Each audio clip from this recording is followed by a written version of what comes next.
இன்னைக்கு நம்ம 2021ல ரீசெண்டாக ரிலீஸ் ஆன 200 ஹல்லவோ அப்படின்னு சொல்லிட்டு ஒரு பயங்கரமான இந்தி படத்தை பார்க்க போகிறோம்.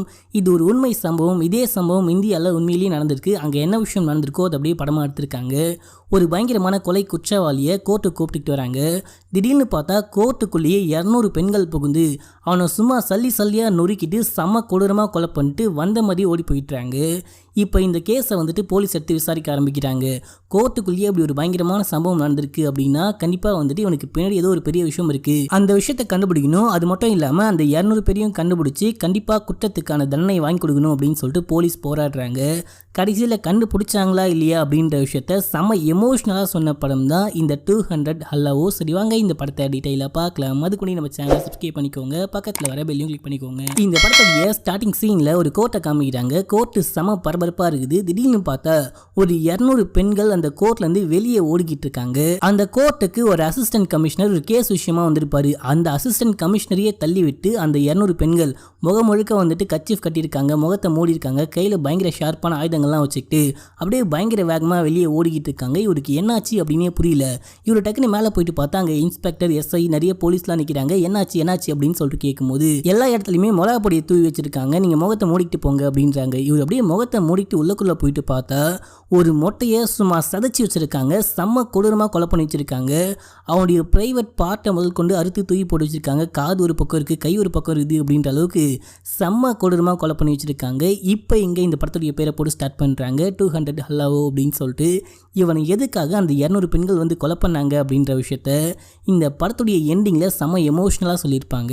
இப்போ அப்படியே இந்த விஷயம் ஊர் முழுக்க பேசப்படுது. கமிஷனர் ஸ்பாட்டுக்கே வந்துட்டு பார்த்தா யார் அப்படி பண்ண அப்படின்னு சொல்லிட்டு கேட்கும்போது திடீர்னு 200 பெண்கள் இருப்பாங்க சார், எக்கச்சக்கமான பெண்கள் வந்தாங்க. திடீர்னு அவங்க பாட்டுன்னு உள்ளுக்குள்ளே எண்ணையும் தாங்கினாங்க. இந்த ஆள் தூக்கிட்டு போயிட்டு பொலன்னு பொழந்துட்டு சும்மா வெட்டி கொடூரமாக குத்தி கொலை பண்ணிட்டு அவங்க பாட்டுன்னு தப்பிச்சு ஓடி போயிட்டாங்க. இந்த இடம் முழுக்க மிளகா பொடியை தூவி விட்டு வர போயிட்டாங்க. அவங்க யார் எதுக்கு வந்தாங்க, ஏன் இப்படி பண்ணாங்க அப்படின்னு சொல்லிட்டு யாருக்குமே ஒன்றுமே புரியல அப்படின்னு சொல்லும்போது இப்போ அந்த கமிஷனர் அசிஸ்டன்ட் கமிஷனரை தனியாக கூப்பிட்டு போயிட்டு இந்த கேஸை நீங்கள் சீக்கிரமாக முடிக்கணும், இந்த கேஸை நீங்கள் சார்ஜ் எடுத்துக்கோங்க. அந்த 200 பெண்கள் அப்படின்னு சொல்கிறீங்க இல்லையா, பக்கத்துலேருந்து காலனிலேருந்து வந்தாங்க அப்படின்னு சொல்லிட்டு அந்த பெண்களை போயிட்டு நீங்கள் ஃபஸ்ட்டு கைது பண்ணுற வேலையை பாருங்க. கோர்ட்டுக்குள்ளேயே அதுவும் போலீஸ் கஸ்டடியில் இருக்க ஒரு நபரை இப்படி கொலை பண்ணிட்டு போயிருக்காங்க அப்படின்னா பொதுமக்களுக்கு மத்தியில் இருக்கிற போலீஸுடைய மானமும் கோர்ட்டுடைய மானமும் காத்துல பறந்துடும்.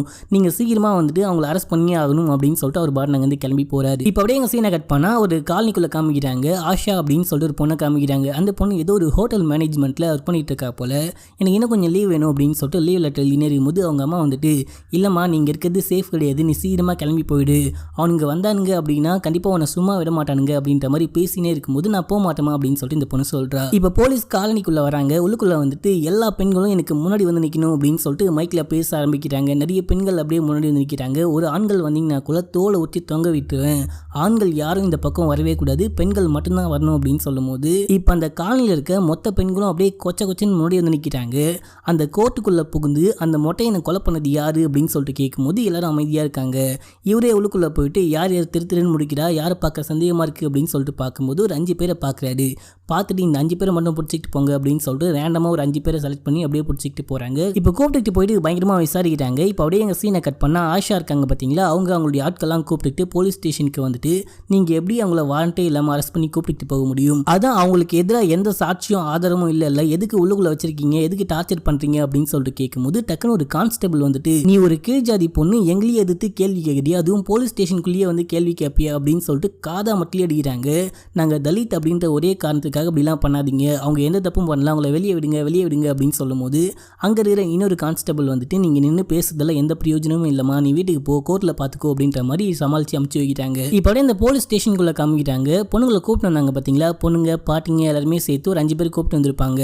அவங்கள ட்ரெஸ்ஸு கூட போடாமல் அப்படியே நியூடாக விட்டு போட்டு பொலன்னு பொழக்கிட்டாங்க, செம்மடி அடிக்கிறாங்க. எதுக்கு நீங்கள் உள்ளே போனீங்க, உங்கள் 200 பேருக்கு யார் லீட்ரு அப்படின்னு சொல்லிட்டு கேட்டு செம்மையாக அடிக்கிறாங்க. இப்போ அப்படியே எங்கள் சீனை கட் பண்ணால் விமன்ஸ் ரைட்ஸ் கமிஷன் அப்படின்னு சொல்லிட்டு ஒரு கமிஷனை காமிக்கிறாங்க. ஒரு டிபார்ட்மெண்ட் மாதிரி இருக்குன்னு வச்சுக்கோங்களேன், அது ஒரு அமைப்பு. ஸோ அந்த அமைப்புடைய லீடரை காமிக்கிறாங்க. அந்த லேடிக்கு ஒரு அரசியல்வாதி கால் பண்ணிட்டு இப்படி ஒரு பயங்கரமான விஷயம் நடந்துகிட்டு இருக்கு, சீக்கிரமாக நீங்கள் போயிட்டு அந்த பெண்களுக்கு நீதி வாங்கி கொடுக்கணும், அப்போதான் உங்களுக்கு நல்ல பேர் கிடைக்கும், கிடைக்கும். அப்பதான் வந்துட்டு நீங்க அரசியலுக்கு வந்தீங்கன்னா கூட நிறைய மக்களுடைய சப்போர்ட் உங்களுக்கு கிடைக்கும். முக்கியமா தலித்கள் வந்துட்டு உங்களுக்கு பயங்கரமா சப்போர்ட் பண்ணுவாங்க அப்படின்னு சொல்லும்போது இந்த விஷயத்தை நான் பாத்துக்கிறேன் அப்படின்னு சொல்லிட்டு இவங்க உடனே ஒரு ரிட்டையர்டு ஜட்ஜி கால் பண்றாங்க. இவர் தான் நம்ம படத்துடைய ஹீரோ அப்படின்னு சொல்லிட்டு வச்சுக்கோங்களேன். இவருக்கு கால் பண்ணி இந்த சம்பவத்தை பத்தி பேசிட்டு இருக்காங்க. இப்போ அப்படியே எங்க சீனை கட் பண்ணா அந்த போலீஸ் ஸ்டேஷன் வாசல்ல அந்த மக்கள் எல்லாம் பயங்கரமா போராட்டம் பண்ணிட்டு இருக்காங்க. இப்போ இங்க போராட்டம் நடந்துகிட்டே இருக்கும்போது பணியாத்துக்கு பனியன் போட்ட மாதிரி ஒருத்தன் வரான். வந்துட்டு நான் எல்லாத்தையும் பாத்துறேன் அப்படின்னு சொல்லிட்டு உள்ள போறான். இவன் யாரு அப்படின்னு சொல்லிட்டு பாத்தீங்கன்னா இந்த ஜாதி கட்சியுடைய தலைவன். ஸோ இவன் உள்ளுக்குள்ள போயிட்டு நீங்க அந்த பெண்கள் எல்லாம் எந்த ஆதாரத்தின் அடிப்படையில் அரெஸ்ட் பண்ணி கூப்பிட்டு வந்திருக்கீங்க, உங்களுக்கு என்ன ஆதாரம் கிடைச்சிருக்கு அப்படி இப்படின்னு சொல்லிட்டு இந்த ஆள் கொஞ்சம் சவுண்ட் விட்டுறப்ப நீங்க தான் அந்த கூட்டத்துக்கு தலைவனா அப்படின்னு சொல்லிட்டு கேட்கும்போது ஆமா அப்படின்னு சொல்றான். அப்படின்னா இந்த ஆள் மேல சார்ஜ் ஷீட் போடுங்க, இந்த ஆள் சீக்கிரமா அரெஸ்ட் பண்ணி உள்ளுக்குள்ள வைங்க அப்படின்றப்ப நான் ஒண்ணுமே பண்ணலையா, அவங்களை கூப்பிட்டு போக தான் வந்தேன், நான் அந்த ஜாதி தான் தலைவன், அவங்களுக்கு ஒன்றும் தலைவன் கிடையாது அப்படின்னு சொல்லிட்டு இவன் அப்படியே ஜெகா வாங்கி நாங்க வந்து கிளம்பிட்டான். இப்போ அப்படியே எங்க சீனை கட் பண்ணா ஆஷாவை காமிக்கிட்டாங்க. அவங்க வீட்டுக்கு போனா ஒரு வக்கீல் காசே வாங்காம இந்த பெண்களுக்காக ஆஜராக போறது அப்படின்னு சொல்லிட்டு பேசிட்டு இருக்காங்க. யார் அந்த நல்ல மனுஷன் அப்படின்னு சொல்லிட்டு போயிட்டு பார்த்தா இந்த பொண்ணுக்கு அந்த ஆள் நல்லாவே தெரிஞ்சிருக்கும் போல. அந்த ஆள் பேர் உமேஷ். இவங்க ரெண்டு பேரும் வந்துட்டு எங்கேயோ மீட் பண்ணிருக்காங்க போல. நம்ம ஹீரோயினுக்கு இந்த பையனை பயங்கரமா பிடிச்சிருக்கு. நம்ம ஹீரோயின் இந்த பையனை செமையா லவ் பண்றாங்க. இவங்க அப்படியே அதை பத்திலாம் பெருசா பேசாம இந்த கேஸை பத்தி பேசிக்கிட்டு இருக்காங்க. இப்போ அப்படியே எங்க சீனை கட் பண்ணா அந்த WRC மேடம் இருக்காங்க பாத்தீங்களா, அந்த லீடரு, அவங்க போயிட்டு ஒரு ஜட்ஜை மீட் பண்றாங்க. இவர் தான் நம்ம படத்துடைய ஹீரோ அப்படின்னு சொல்லிட்டு ஃபர்ஸ்டே சொல்லியிருப்பேன். இவர்கிட்ட போயிட்டு இங்க வந்துட்டு நம்ம ஃபேக்ட் செக் டீம் ஒன்று உருவாக்க போறோம். இந்த டீம் என்ன பண்ண போகுது அப்படின்னா அவங்களை எதுக்காக கோர்ட்டுக்குள்ளேயே போயிட்டு அவ்வளோ கொடூரமா அந்த ஆளை கொலை பண்ணிட்டு வெளியே வந்தாங்க. ஸோ இந்த காரணத்தை நீங்க கண்டுபிடிச்சி எனக்கு ஒரு டாக்குமெண்ட்டா நீங்க சப்மிட் பண்ணும் அப்படின்னு சொல்லும்போது நீங்க எதுக்கு என்ன தேர்ந்தெடுத்தீங்க, நான் ஒரு ரிட்டையர்டு தலித் ஜட்ஜ் அப்படின்ற காரணத்தினால தான் தேர்ந்தெடுத்தீங்களா அப்படின்னு சொல்லிட்டு கேட்கும்போது ஸோ அது ஒன்றும் காரணம் இல்லையே அப்படின்ற மாதிரி அவங்களுடைய முகமே மாறுது. சரி எதுவாக இருந்தாலும் பரவாயில்ல, நீங்க என்ன ஃபேக்ட் செக் பண்ண சொல்றீங்க, நான் செக் பண்ணி சட்ட திட்டங்களுக்கு என்ன உட்பட்டு பண்ணுமோ எல்லா விஷயத்துலையுமே நான் உங்களுக்கு பக்காவாக ஹெல்ப் பண்ணுவேன் அப்படின்னு சொல்லிட்டு அந்த கேஸ் டீட்டெயிலாம் வாங்கிட்டு இவர் கிளம்புறாரு. இப்போ இவருடைய டீம்ல யார் யார் இருக்க போறாங்க அப்படின்னு சொல்லிட்டு பார்த்தீங்கன்னா ஒரு வக்கீல். இந்த வக்கீல் வந்துட்டு அந்த கீழ் ஜாதி மக்களுக்காக பயங்கரமா ஹெல்ப்லாம் பண்ணிட்டு இருக்காரு அப்படின்ற மாதிரி காமிக்கிட்டாங்க. நெக்ஸ்ட் வந்துட்டு ஒரு ஸ்கூல் டீச்சர். இவருமே வந்துட்டு பார்த்தீங்கன்னா அந்த அடித்தட்டு மக்கள் மேலேறி வரணும் அப்படின்னு சொல்லிட்டு அவங்களுக்காக ஃப்ரீயாக ஸ்கூல்லாம் சொல்லி கொடுத்துட்டு இருக்காரு, பாடம்லாம் நடத்திக்கிட்டு இருக்காரு அப்படின்ற மாதிரி காமிக்கிட்டாங்க. அடுத்ததாக ஒரு பொண்ணை காமிக்கிறாங்க. இந்த பொண்ணு வந்துட்டு ஒரு ஜேர்னலிஸ்ட். இந்த பொண்ணு வந்துட்டு உண்மையான நியூஸை மட்டும்தான், மக்களுக்கு தேவையான மக்கள் பக்கமாக பேசக்கூடிய விஷயங்கள் மட்டும்தான் இந்த பொண்ணு அந்த நியூஸ் சேனலில் போடுவா, இந்த பொண்ணு அந்த மாதிரி நியூஸ் மட்டும் தான் எடுப்பா அப்படின்ற மாதிரி பேசிட்டு இருக்காங்க. இந்த பொண்ணை பார்த்தாலே எக்கச்சக்கமான அரசியல்வாதிகள் பயந்துட்டு ஓடுவாங்க அப்படின்ற மாதிரியும் பேசுறாங்க. இப்போ அப்படியே இந்த 4 பேரும் மீட் பண்றாங்க. மீட் பண்ணும்போது நம்ம ஹீரோ என்ன சொல்றாரு அப்படின்னா நீங்க வந்துட்டு செருப்போடு சேர்த்து உங்களுடைய ஜாதி மதத்தையும் வெளியே தூக்கி போட்டு வந்துருங்க, இங்க நம்ம ஃபேக்ட் செக் பண்ண போறோம், அந்த விஷயத்துக்கு தேவையான விஷயங்களை மட்டும் பேசுங்க அப்படின்னு சொல்லிட்டு இவங்க பேச ஸ்டார்ட் பண்றாங்க. இவர் அழுத்தம் திருத்தமா சொல்றாரு இங்க நீங்க ஜாதியை பத்தி பேசவே கூடாது அப்படின்னு சொல்லிட்டு. இப்போ அப்படியே எங்க சீனை கட் பண்ணா நம்ம ஹீரோயினும் அந்த பாய் ஃப்ரெண்டும் சேர்ந்துக்கிட்டு எங்கேயோ வெளியே போயிட்டு வராங்க, இந்த கேஸ் விஷயமா போயிட்டு வராங்க. அப்ப நம்ம ஹீரோயின் அந்த பையனை பார்த்து வா காஃபி குடிக்கலாம் அப்படின்னு சொல்லிட்டு கூப்பிடுறப்ப பரவாயில்ல நாளைக்கு குடிச்சிக்கிறேன் அப்படின்னு சொல்லிட்டு அந்த பையன் அங்கிருந்து கிளம்புறான். கிளம்புறப்ப நீ என்ன இப்பெல்லாம் ஃபர்ஸ்ட் மாதிரி இருக்க மாட்டே, உன்னை பத்தி எனக்கு எல்லா விஷயமும் தெரியும் அப்படின்றப்ப நீங்க அதை பத்தி பேசாதீங்க, நீங்க வேற ஜாதி நான் வேற ஜாதி அப்படின்னு சொல்லிட்டு இந்த பொண்ணு பேச ஆரம்பிக்கிட்டா. இப்போ நான் வந்துட்டு பிராமணன் கிடையாது, நான் வந்துட்டு எங்கள் அம்மா அப்பா விட்டு வந்துட்டேன், யார் யார் ரொம்பவும் கஷ்டப்படுறாங்களோ யார் யார் பயங்கரமாக கஷ்டப்படுறாங்களோ அவங்களுக்கு மட்டும்தான் நான் போயிட்டு ஹெல்ப் பண்ணிக்கிட்டு இருக்கேன். இந்த உலகத்தில் ஏதாவது ஒரு விஷயத்த நம்ம மாற்றணும் அப்படின்னு சொல்லிட்டு ட்ரை பண்ணுறோம் அப்படின்னா ஃபஸ்ட்டு நம்ம மாறணும், நான் மாறிட்டேன், எனக்கு ஜாதி மதம் அப்படின்னு சொல்லிட்டு ஒன்றுமே தேவை கிடையாது, எனக்கு உண்மையான மனுஷங்க மட்டும்தான் முக்கியம், நான் மனுஷங்களை மட்டும்தான் பார்க்குறேன் அப்படின்னு சொல்லிட்டு பேசிட்டு அப்படியே அவர் அங்கேருந்து கிளம்புறாரு. அவருக்கும் நம்ம ஹீரோயின் மேலே பயங்கர இன்ட்ரெஸ்ட் இருக்கு போல. இப்போ அப்படியே எங்கள் சீனை கட் பண்ணால் அடுத்த சீனில் இந்த ஃபேக்ட் செக்கிங் டீம் இருக்காங்க பார்த்தீங்களா, இவங்க ஃபஸ்ட்டு டெட் பாடியை பார்க்கணும் அப்படின்னு சொல்லிட்டு மார்ச்சுடுக்கு போகிறாங்க. அங்கே போயிட்டு பார்த்தா டெட் பாடி கொடூரமா இருக்கு. அதை பார்த்தோன்னே மற்ற 3 பேரும் ஓடி போயிட்டாங்க. இந்த ஜட்ஜி மட்டும் உள்ளுக்குள்ள வராரு. அங்கேயே வந்துட்டு பார்த்தீங்கன்னா அசிஸ்டன்ட் கமிஷனரும் இருக்காரு. இப்போ அந்த டாக்டர் இந்த ஆளை எப்படி கொலை பண்ணியிருக்காங்க அப்படின்னு சொல்லிட்டு அந்த டீட்டெயிலாம் சொல்லிட்டு இருக்கும்போது நீங்கள் ரிப்போர்ட்டை கொடுங்க அப்படின்னு சொல்லிட்டு ரிப்போர்ட்டை வாங்கி செக் பண்ணா பிளட் டெஸ்ட் பண்ணதுக்கான ரிப்போர்ட்டையே காணும். எங்கேயா பிளட் டெஸ்ட் பண்ணதுக்கான ரிப்போர்ட்டையே காணும் அப்படின்னு சொல்லிட்டு கேட்கும்போது 2 பேரும் அப்படியே திருன்னு முடிக்கிறாங்க. என்னாச்சு பரவாயில்ல சொல்லுங்க, இங்கே யாருமே இல்லை, நீங்கள் பயப்படாம சொல்லுங்க, எப்போ ஒரு விஷயம் ஆதாரமாக மாறும் அப்படின்னா யாராவது ஒருத்தர் அந்த விஷயத்தை பார்க்கணும், பார்த்ததுக்கு ஐ விட்னஸ் இருக்கணும். இப்போ இங்கே யாருமே இல்லை, ஒரு ரிட்டையர்டு ஜட்ஜி, ஒரு போலீஸ் கமிஷனர், அதுவும் அசிஸ்டன்ட் கமிஷனர், இங்கே ஒரு டாக்டர் இருக்காரு, நீங்கள் இந்த விஷயத்த மறைக்காமல் சொல்லுங்கள் அப்படின்னு சொல்லிட்டு கேட்கும்போது பிளட் டெஸ்ட் பண்ணி பார்த்ததுல அந்த குடிச்சிருக்கான் சார், அதுவும் பயங்கரமாக குடிச்சிருக்கான் சார் அப்படின்ற மாதிரி டாக்டர் சொல்கிறாரு. ஆட பாவீங்களா அப்படின்னு சொல்லிட்டு இவர் பார்த்துட்டு சரி ஓகே இந்த விஷயத்தை நான் எப்போ பயன்படுத்தணுமோ அப்போ பயன்படுத்திக்கிறேன் அப்படின்னு சொல்லிட்டு அவர் அப்படியே எங்கேருந்து கிளம்புறாரு. இப்போ மறுபடியும் மீட்டிங் நடக்குது. இப்போ இந்த ஜட்ஜி என்ன விஷயம் சொல்கிறாரு அப்படின்னா நம்ம பேசி எந்த விஷயத்தையுமே கண்டே பிடிக்க முடியாது, நம்ம அடிமட்டம் வரைக்கும் போயிட்டு விசாரிச்சு பார்க்கணும், நீங்கள் வந்துட்டு அந்த காலனிக்குள்ளே போயிட்டு விசாரிச்சு பாருங்க, எல்லாத்தையுமே விசாரிங்க, யாரையுமே விட்டுறாதீங்க அப்படின்ற மாதிரி சொல்லி உள்ளுக்குள்ள அமுச்சு வச்சா இந்த 2 பேரும் உள்ள போறாங்க. உள்ள போயிட்டு விசாரிச்சு ஏதாவது விஷயத்த தெரிஞ்சுக்கலாம் அப்படின்னு சொல்லிட்டு இவங்க போயிட்டு கேட்டு பார்த்தா எந்த மக்களுமே பேசக்கூட மாட்டாங்க. இந்த கொலையை பத்தி அந்த சம்பவத்தை பத்தி ஒண்ணுமே பேச மாட்டாங்க. எல்லாருக்குமே தெரிஞ்சிருக்கு போல, ஆனா யாருமே ஒண்ணுமே சொல்ல மாட்டாங்க அப்படின்னு சொல்லிட்டு இவங்க புரிஞ்சுக்கிட்டு திரும்பி வந்துட்டாங்க. இப்போ அப்படியே எங்க சீனை கட் பண்ணா மறுபடியும் ஒரு மீட்டிங். அந்த மீட்டிங்க்கு வரும்போது அந்த ஜேர்னலிஸ்ட் பொண்ணு ஆஷாவையும் கூப்பிட்டு வந்துருக்கா. இப்போ அந்த பொண்ணு வந்துட்டு பேச ஆரம்பிக்கிறா. சார், நீ ஒரு தலித் தானே, நீங்க வந்துட்டு எங்களை காப்பாற்றணும், அந்த பெண்கள் எந்த தப்பும் பண்ணாதுங்க அப்படின்னு சொல்லும்போது, இங்க நீங்க உள்ளுக்குள்ள வரும்போது இந்த ஜாதியை பத்தி பேசவே கூடாது. இங்கே வந்துட்டு நான் ஃபேக்ட் செக் டீமோடைய லீடர், இங்க நீ என்ன விஷயம் பேச வந்தியோ அந்த விஷயத்தை பத்தி மட்டும் பேசு, நீ எதுக்கு இங்க ஜாதியை பத்தி பேசுற அப்படின்னு சொல்லும்போது, நான் எதுக்கு சார் ஜாதியை பத்தி பேசக்கூடாது, எங்க போனாலும் ஜாதி ஜாதி அப்படின்னு சொல்லிட்டு ஒரு ஒதுக்கீடே வச்சுட்டீங்க. இந்த பக்கம் போனா ஏன் மளிகை கடைக்குள்ள போனா கூட மற்ற எல்லாரும் போனதுக்கு அப்புறம் நீங்க வாங்க அப்படின்றாங்க.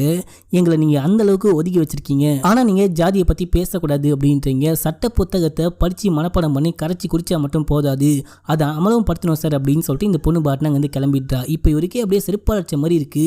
ஏன்னா இந்த பொண்ணு வந்துட்டு இப்படி பேசிட்டு போறா, ஆனா அந்த பொண்ணு சொல்ற எல்லா விஷயமும் உண்மையா அப்படியே நடைமுறையில் நடக்கிற விஷயம் தான் அப்படின்னு சொல்லிட்டு இவரும் புரிஞ்சுக்கிறாரு. இப்போ அப்படியே அடுத்த சீன்ல கோர்ட்ல காமிக்கிட்டாங்க. அந்த 5 பெண்களை கூப்பிட்டு போனாங்க பாத்தீங்களா, அவங்கள கூப்பிட்டு அந்த விசாரணை நடந்துகிட்டு இருக்கு. இப்போ வந்துட்டு கூப்பிட்டு விசாரிக்கிறாங்க. அந்த அரசு தரப்பு வக்கீல் அப்படின்னு சொல்லுவாங்க பார்த்தீங்களா, அவங்க அந்த எஸ்ஐயை கூப்பிட்டு விசாரிக்கிறாரு. இந்த விஷயத்தை நீங்கள் பார்த்தீங்களா, நீங்கள் தானே பார்த்த ஐ விக்னஸ் அப்படின்னு சொல்லிட்டு கேட்கும்போது, ஆமாம் சார், இந்த பெண்களும் அந்த 200 பெண்கள் இருந்தாங்க, இவங்க தான் வந்துட்டு அவனை குத்தி கொலை பண்ணாங்க, இந்த விஷயம்லாம் நான் பார்த்தேன் அப்படின்னு சொல்லும்போது, அப்ஜெக்ஷன் மைலார்ட் அப்படின்னு சொல்லிட்டு அந்த பக்கத்துலேருந்து வக்கீல் எந்திரிக்கிறாரு. ஐயா கொஞ்ச நேரம் உட்காரி, அவன் பேசி முடிட்டோம் அப்படின்ற மாதிரி ஓவர் ரூல் போட்டுறாங்க. இப்போ அப்படியே ஒரு ஃப்ளாஷ்பேக் காமிக்கிறாங்க. அந்த எஸ்ஐ அன்னைக்கு என்ன விஷயம் நடந்துச்சு அப்படின்னு சொல்லிட்டு சொல்கிறாரு. என்ன விஷயம் நடந்திருக்கு அப்படின்னு சொல்லிட்டு பார்த்தீங்கன்னா, இந்த மொட்டையை கூப்பிட்டு வந்திருக்காங்க. அவனை கூப்பிட்டு வரும்போது அங்கே இருக்க பெண்கள்லாம் பார்த்துட்டு பயங்கரமாக இவன் கிண்டல் பண்ணிக்கிட்டே வந்திருக்கான்.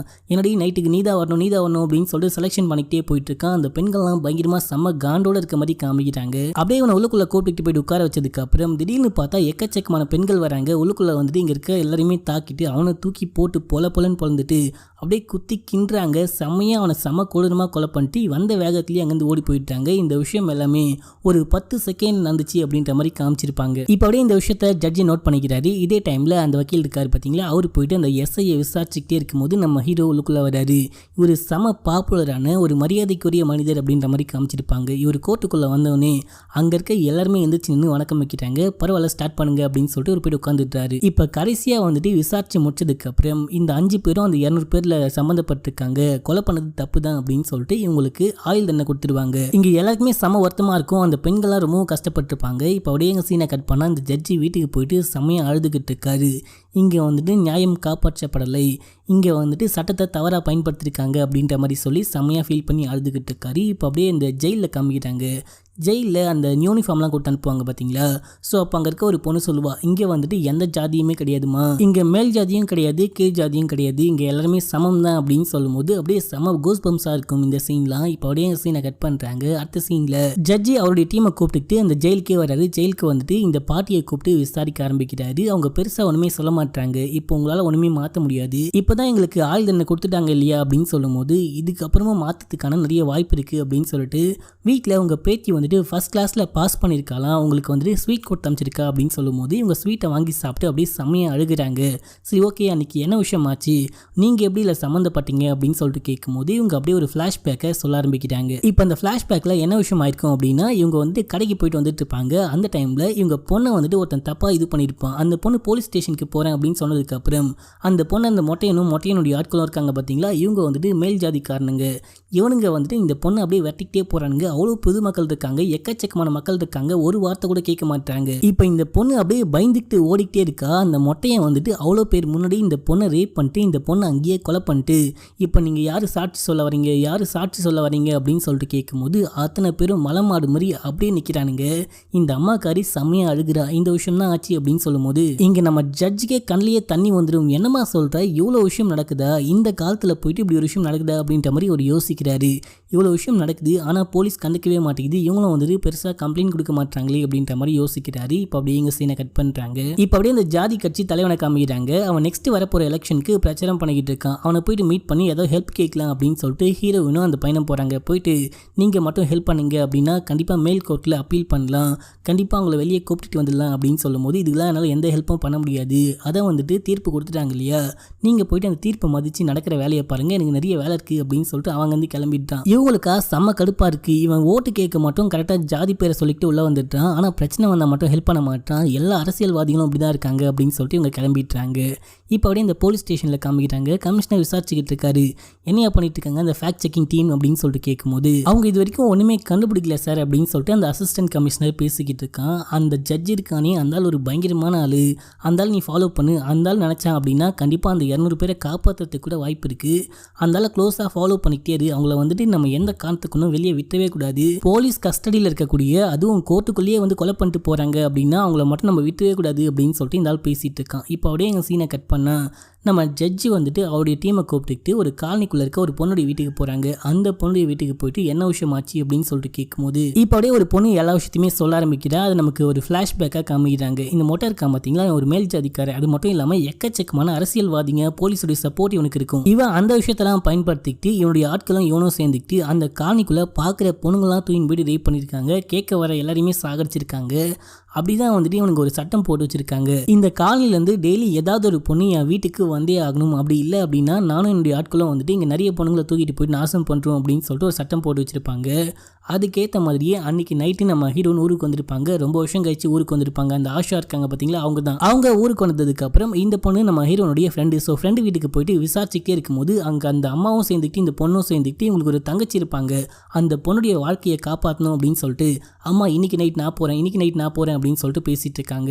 எங்கே போகிறீங்க அப்படின்னு சொல்லிட்டு கேட்கும்போது இவங்களால ஒன்றுமே பேச முடியல, செம்மையாக அழுகுறாங்க. நெக்ஸ்ட் இந்த பொண்ணை வெளியே தள்ளி நீ நாளைக்கு காலைல வா அப்படின்னு சொல்லிட்டு கதவை சாத்திடுறாங்க. இப்போ அந்த பொண்ணு மட்டும் வெளியே கிளம்பி போகிறா. நம்ம மானம் போனாலும் பரவாயில்ல, நம்ம தங்கச்சியை மட்டும் நம்ம காப்பாற்றலாம் அப்படின்னு சொல்லிட்டு அந்த பொண்ணு போவா. இந்த பொண்ணு போகிற விஷயத்த ஹீரோயின் பார்த்துட்டு அப்படியே ஃபாலோ பண்ணிக்கிட்டே போகிறாங்க. ஃபாலோ பண்ணிக்கிட்டே போனால் தான் தெரியுது இந்த நாய்களுடைய வீட்டுக்கு தான் இந்த பொண்ணு போகிறா அப்படின்னு சொல்லிட்டு. இந்த பொண்ணு போயிட்டு செம்மையாக அவஸ்தப்படுறா, செம்மையாக கஷ்டப்படுறா. ஒரு குரூப்பே சேர்ந்து இந்த பொண்ணு ரேப் பண்ணுது. இந்த விஷயத்தை பார்த்து நம்ம ஹீரோனால ஒன்றுமே பண்ண முடியல. எப்படியாச்சும் இந்த பொண்ணை நம்ம காப்பாற்றியே ஆகணும் அப்படின்னு சொல்லிட்டு நம்ம ஹீரோயின் போயிட்டு போலீஸில் கம்ப்ளைண்ட் கொடுக்குறாங்க. இந்த விஷயத்தை தெரிஞ்சுக்கின அந்த கேங் வந்துட்டு ஹீரோயினை தேடிட்டு வராங்க. ஹீரோயின் போயிட்டு அந்த வீட்டுக்குள்ளே ஒளிஞ்சிக்கிட்டா வீட்டுக்குள்ளேயே புகுந்துக்கிட்டு செம்மையாக அராஜகம் பண்ணி ஹீரோயினை பிடிக்க பார்க்குறாங்க. அப்போ நம்ம ஹீரோயின் அந்த வீட்டில் இந்த மிளகா பொடிலாம் தூக்கி மூஞ்சில் போட்டு விட்டு அப்படியே கெரோசினை தூக்கி மேலே ஊற்றி கொளுத்தி விட்டுட்டானுங்க.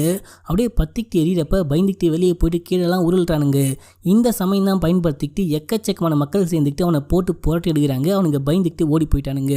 எவ்வளோதான் விஷயமே, நம்மளை யாராவது இப்படி பண்ணாங்க அப்படின்னா நம்ம திருப்பி அட்டாக் பண்ணணும், நம்ம குனியை கொட்டிக்கிட்டே தான் இருப்பாங்க அப்படின்னு சொல்லும்போது, இப்போ யார் கேஸ் கொடுக்க போகிறீங்க அப்படின்னு சொல்லிட்டு கேட்கும்போது எல்லாருமே கையை தூக்குறாங்க. 40 பேர் கேஸ் கொடுக்க போகிறாங்க அப்படின்னு சொல்கிறாங்க. இப்போ அப்படியே எங்கள் சீனை கட் பண்ணி ரியல் டைமில் காமிக்கிட்டாங்க. இந்த விஷயம் தான் ஆச்சு அப்படின்னு சொல்லும்போது, இப்படி ஒரு விஷயம் ஆயிருக்கா அப்படின்னு சொல்லிட்டு அவர் அப்படியே ஆடி போய் நிற்கிறாரு. அவர் கண்ணெலாம் கலங்கிடுச்சு.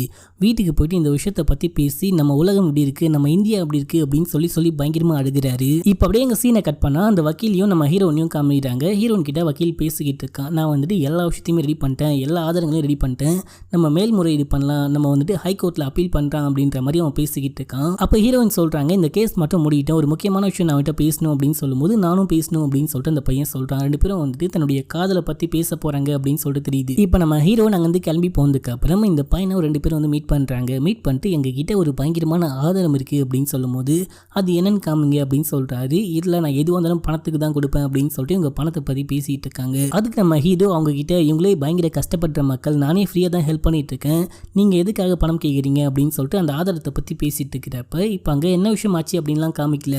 திடீர்னு நம்ம ஹீரோ வந்துட்டு எல்லா எவிடன்ஸுமே கலெக்ட் பண்ணி வச்சிருப்பாரு இல்லையா, அந்த எவிடன்ஸ் மொத்தமாக போட்டு கொளுத்திக்கிட்டு இருக்காங்க. இப்போ அப்படியே எங்கள் சீனை கட் பண்ணால் அந்த WRC லீடர் இருக்காங்க பார்த்தீங்களா, அவங்க வந்துட்டு இந்த ஃபேக்ட் செக்கிங் டீமை மீட் பண்ணி உங்களுக்கு நிறைய டைம் கொடுத்தாச்சு, இதுக்கு மேலே நீங்கள் விசாரிக்க தேவையில்ல, மேலிடத்துலேருந்து பயங்கரமாக ப்ரெஷர் வந்துகிட்டே இருக்குது, நானும் வந்துட்டு ஒரு அரசியல் கட்சியில் சேரலாம் அப்படின்னு சொல்லிட்டு முடிவெடுத்திருக்கேன், இதுக்கு மேலே இந்த கேஸை பற்றி நீங்கள் விசாரிக்க தேவையில்ல, இது அப்படியே ஸ்டாப் பண்ணுறங்க அப்படின்னு சொல்கிறப்ப இந்த ஜட்ஜால் ஒன்றுமே பேச முடியல, சரி அப்படின்னு சொல்லிட்டு ஸ்டாப் பண்ணிட்டாரு. இப்போ அப்படியே எங்கள் சீனை கட் பண்ணால் ஹீரோனை அந்த பையனை மீட் பண்ணலாம் அப்படின்னு சொல்லிட்டு வந்து அந்த பையனை பார்த்தா அந்த பையன் தூக்குல தொங்கிட்டு இருக்கான். போலீஸ்லாம் நிற்கிட்டாங்க. கண்டிப்பாக இது சூசைட் கிடையாது, யாரோ கொலை பண்ணியிருக்காங்க அப்படின்னு சொல்லிட்டு இந்த பொண்ணு செம்மையாக கத்துறா. இப்போ அப்படியே எங்கள் சீனை கட் பண்ணி அந்த டீமை காமிக்கிட்டாங்க. எல்லாருமே செம்மையாக புலம்பிகிட்டு இருக்காங்க. எதுக்குமே எந்த வழியுமே இல்லை, நம்ம வந்துட்டு வசமாக மாட்டிக்கிட்டோம், நம்ம வந்துட்டு இப்போ அவங்களுக்கு எந்த ஹெல்ப்பும் பண்ண முடியாது அப்படின்னு சொல்லிட்டு புலம்பிகிட்டே இருக்கும்போது அந்த ஜட்ஜுடைய ஒய்ஃப் என்ன விஷயம் சொல்கிறாங்க அப்படின்னா, கண்டிப்பாக ஒரு கதவு சாத்துச்சுன்னா ஒரு கதவு ஓப்பனில் தான் இருக்கும், அது எந்த கதவு அப்படின்னு சொல்லிட்டு நீங்கள் தான் முடிவு பண்ணணும், அந்த விஷயத்தை யோசிச்சு பாருங்க அப்படின்னு சொல்லும்போது இவங்களும் யோசிக்க ஆரம்பிக்கிறாங்க. இப்போ ஜட்ஜிக்கு ஒரு விஷயம் ஸ்ட்ரைக் ஆகுது. நம்ம ஏன் இந்த கேஸ் எடுத்து வாதாடக்கூடாது அப்படின்னு சொல்லிட்டு முடிவு பண்ணிட்டு இங்கேருந்து கிளம்பி அந்த பொண்ணுடைய வீட்டுக்கு போனா ஆல்ரெடி நம்ம ஆஷா என்ன பண்றாங்க அப்படின்னா நிறைய பேருக்கு கால் பண்ணி நீங்க இந்த கேஸ்க்கு வாதாடுங்க அப்படின்னு சொல்லிட்டு நிறைய பேரம் பேசிட்டு இருக்காங்க. இப்போ நம்ம ஜட்ஜி உள்ளுக்குள்ள வராரு. உள்ளுக்குள்ள வந்துட்டு இந்த கேஸை நான் பாத்துக்கிறேன் அப்படின்னு சொல்லும் போது அந்த பொண்ணு அப்படியே ஸ்டன் ஆகி போய் நின்னுட்டா.